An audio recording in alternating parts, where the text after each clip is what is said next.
I just woke up here, literally 10 meters away from the beach. I arrived yesterday, and this is the first time I'm ever by this ocean. But being in this climate, with this sauna-like humidity and jacuzzi hot water, I still feel like I just came home. I just feel so good being in the tropics, and I can't wait to hop in the ocean later to see what the underwater world has to offer here. So I'm in an island country I've never been in before, on a continent I've never been on before. My name is Ebba, by the way. I'm a freeride skier from Sweden, but I also happen to love freediving.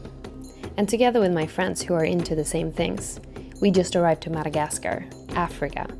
And this is the first time I submerge myself into the Indian Ocean.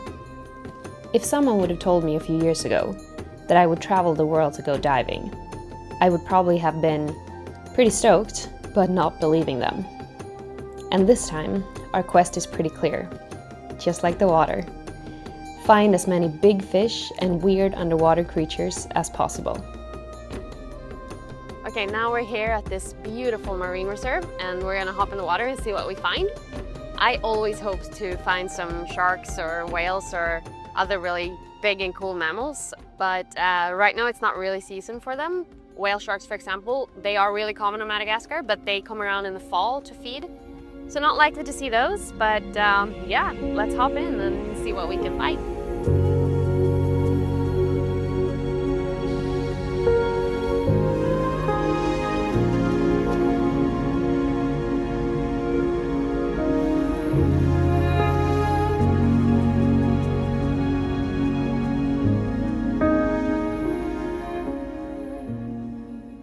Okay, another thing I love about the Indian Ocean is that the water is so warm.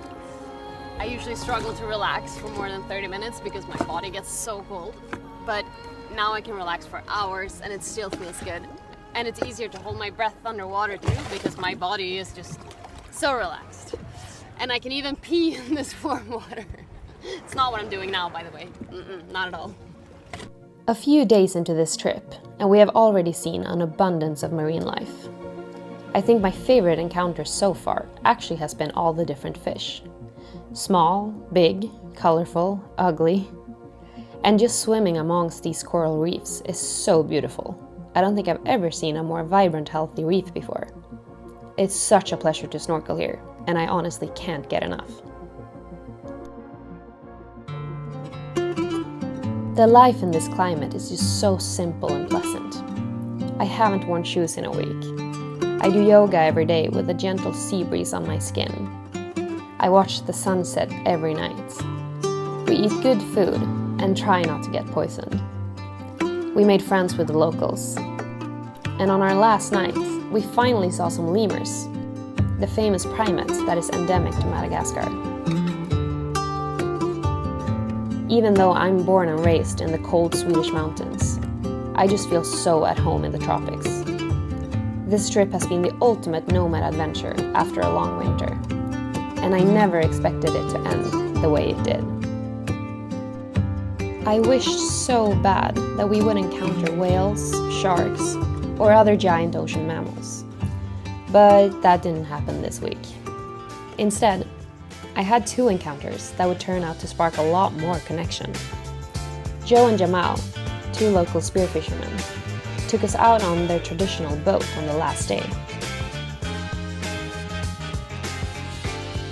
They showed us their local reef, where they spearfish for a living. Joe dives down and picks up something from the bottom. Back on the surface, he hands me the most beautiful shell I have ever seen in my life. He says, "Souvenir from Madagascar." And even though I didn't see a whale, I instantly knew I had one of the most special ocean moments of my life.